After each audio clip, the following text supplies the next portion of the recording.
అని కూడా తెలియజేయాలి. చాలా ఆనందంగా ఉంది. మరి ప్రతి ఒక్కరు అడుగుతుంటారు, రానున్న పీరియడ్ మీ అందరికీ తెలిసిందే, ఖచ్చితంగా ఒక కఠిన నిర్ణయం తీసుకోవాల్సి ఉంటుంది.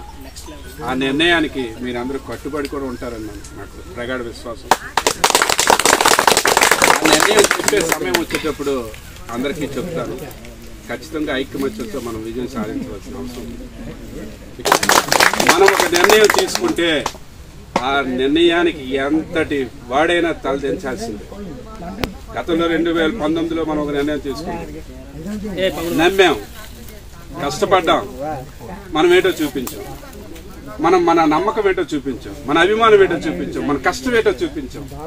మనం ఏ నిమిషం కూడా నిద్రాహారాలు మాని సొంత వ్యక్తులు, సొంత కుటుంబం, అన్నదమ్ముల్లో మనం కష్టపడి మనం అందరం చేశాం.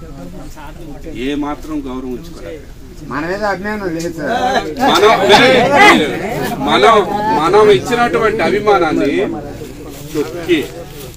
తొక్కి మనల్ని ఇబ్బంది పెట్టి నరక యాతనకు చూపించి, అంటే ఇక్కడ ఏమంటారు, నాకు బాధ వస్తే మీకు బాధ వచ్చింది, మీకు బాధ వస్తే నాకు బాధ వచ్చింది, నేను బాధపడ్డ మీకు బాధపడ్డట్టు అందులో భాగస్వామ్యమే. అతి త్వరలో ప్రతి ఒక్క ఇంటికి నేను వస్తాను, ప్రతి ఒక్క వ్యక్తితో మాట్లాడతాను. ఆ నిర్ణయం దెబ్బ గుయ్యమనాలి, దెబ్బ తగిలితే కొట్టదా, కార్మికుడు దెబ్బ తగిలితే ఉంటుంది, కార్మికుడితో పెట్టుకుంటే ఉంటుంది. శ్రమించేవాడు మనస్తత్వం చాలా సెన్సిటివ్గా ఉంటుంది. వాళ్ళకి ఇబ్బంది పెడితే ఈ రకమైనటువంటి ప్రతిఫలాలు వస్తాయనేది ఎంతటి కొమ్ములు తీరిన వాడికైనా మనం బుద్ధి చెప్పాల్సిన అవసరం ఉంది.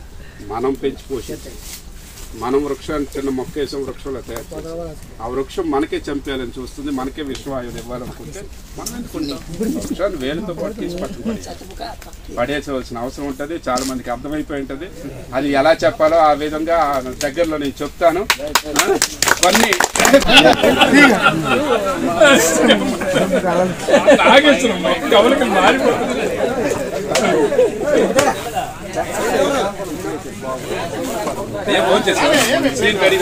రమ్మను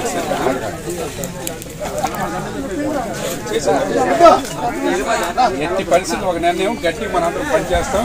గట్టి పనిచేసి మనం చేయాల్సిన పని మనం చేస్తాం.